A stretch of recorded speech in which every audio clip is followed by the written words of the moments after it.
Ako, ito, ganun pala. Yeah. Kadaling masira ang kidney ho natin. O, nawalan po kasi ng kidney. Habang naglalaro po, itong Serbian forward basketball player na si Borisa Simanic. Iyan ay matapos ma-injure ang kanyang kidney sa World Cup game. Habang sila po ay nakikipag-basketball dito po sa South Sudan. Ano yan? Patingin natin. Alin dyan? Nasaan siya dyan?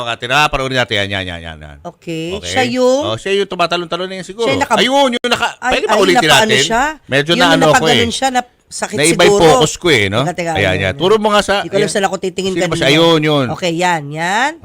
Okay. Yan siya, okay. Ayun. Ayan, hindi masyadong halata, ano? Siguro nasaktan siya, napaganon siya eh. Hindi masyado. Pakiulit ka. Ulit Sorry ulitin lang natin instant replay, wala ba slow-mo? Okay, so ayun Ayan. yung bola. Ayun, naganon siya. Ayun lang. Ayun. Yun, parang nasiko. Nasiko lang, di ba Nasiko sa normal naman tagiliran. sa basketball yun, di ba? Na may hawak na bola, masisiko ka, di ba? Tapos Ayan. yun lang nasira na yung kidney? Hindi, siguro nga, baka prior to this, weak na yung kidney niya, hindi kaya. Oo. Pero baka kung malakas yung pressure. Ay, Ang lakas pressure siguro. impact ba? Ang Yung lakas pressure siguro. impact, So baka imagine ang mo, no? lakas. Naglaro lang siya dito sa Ayan, Pilipinas. Pag uwi niya, isa na lang yung kidney niya. Ayun nga eh. Pero we have to check. Baka naman may history nga, Papu. Ayun, no? Ayan, saktan siya. So, ganito, no? Dalawang beses daw inoperahan itong si Manik. Ang unang beses ay nagkaroon ng complication kung saan nag-ugat ng pangalawang operasyon, kung saan kinailangan na pong tanggalin ang kanyang kidney o bato. Bale, may isa pa naman. Di ba, Oo. dalawa naman yung kidney. You can function naman with one kidney eh. Pero yun nga, tama yung tanong.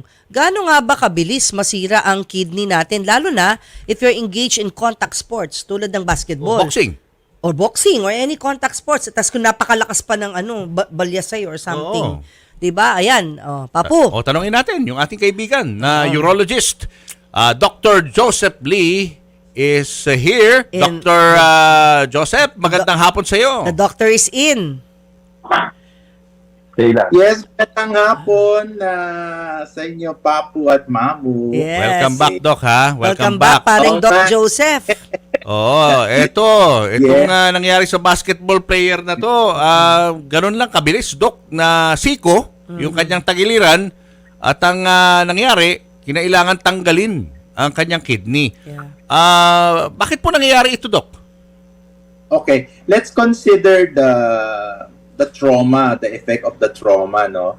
Kasi pag trauma kasi, Papu, dalawa yan. Either it's a blunt trauma or a penetrating trauma. When you say penetrating trauma, it could be sharp objects or bullet wounds, diba? When it's a blunt trauma, either it's a hit, a strong hit to the area wherein yung sinasabi natin, yung lower back, which is more or less yung retroperitoneal, kung saan nakaposisyon ang ating kidney or yung ating bato, no?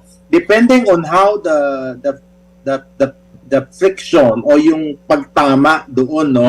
Kung direct yan, kahit na walang sugat, that is a blunt trauma. And a blunt trauma, which is very strongly appreciated, can cause kidney injury.